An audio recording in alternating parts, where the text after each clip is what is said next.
Hi, welcome. In the last part, we have deduced the formulae to determine charges on the primary fission fragments. Today, we are going to solve the problems based on it.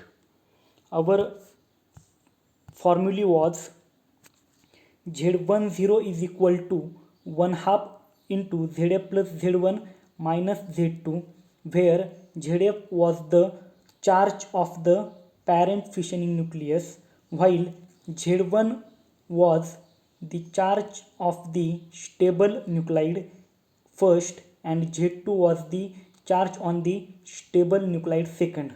Similarly, another formula was Z20 is equal to 1 half into ZF plus Z2 minus Z1. So, where Z10 is the charge of the primary fission fragment 1 and Z20 was the charge on the primary fission fragment second. Now, we will see actual problem. So, problem is in the fission of plutonium having atomic number 94 and mass number 239, the fragments have the mass number 100 and 138 whose stable isobars are molybdenum and barium. What are the primary fragments? So what is given in this case?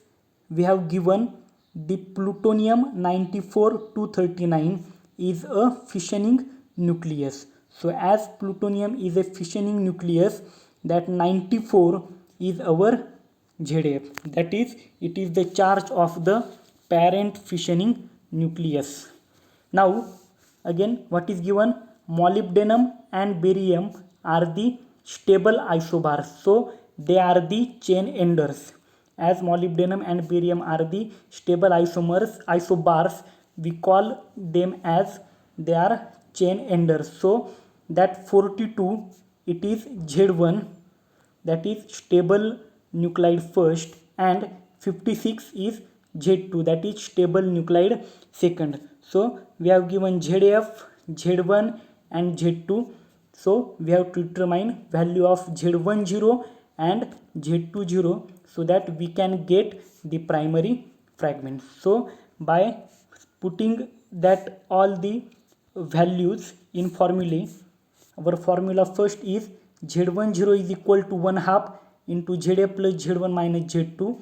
So our ZF, that is charge of the parent fissioning nucleus, it is 94. Our Z1 it is 42, Z2 is 56. So Z1 is 42, Z2 is 56. So it's a simple calculation. So we get Z10 is equal to 40, and 40 is the atomic number of zirconium. So zirconium 40, and it is having in problem it is given that the fragments have the mass number 100 and 138. So one is having 100 mass number and another is having 138. So zirconium have atomic number 40 and mass number 100. Similarly, second formula Z20, by using second formula we can determine the value of Z20. So we get Z20 is equal to 54, and that 54 is atomic number of xenon, and it also have atomic number it also have mass number 138, atomic number 54 and mass number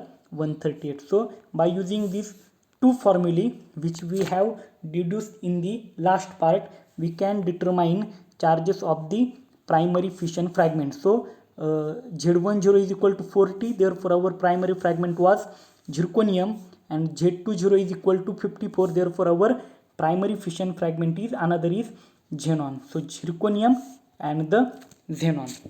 So this is all about first problem.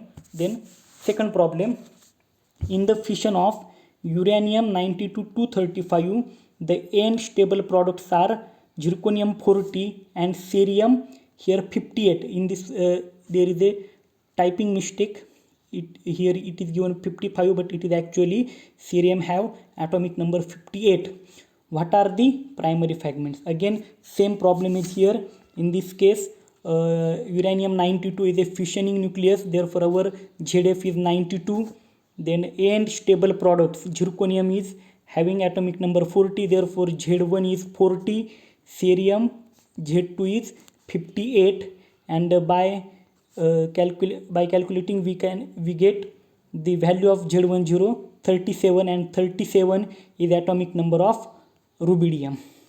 Similarly, we can calculate the value of Z20, so where we get cesium.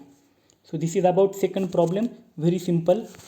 Then third problem, in the fission of uranium 236 into fragments of atomic mass number 95 and 137. So we have given A1 95, A2 137 Daltons and 4 neutrons. The n stable products are molybdenum 42 and barium 56. Find the initial fragments of fission. Again we have to determine primary fission fragments. So by using again same formula, in this case uranium mass number is given 236, but we know that uranium have atomic number 92. So our ZF is 92.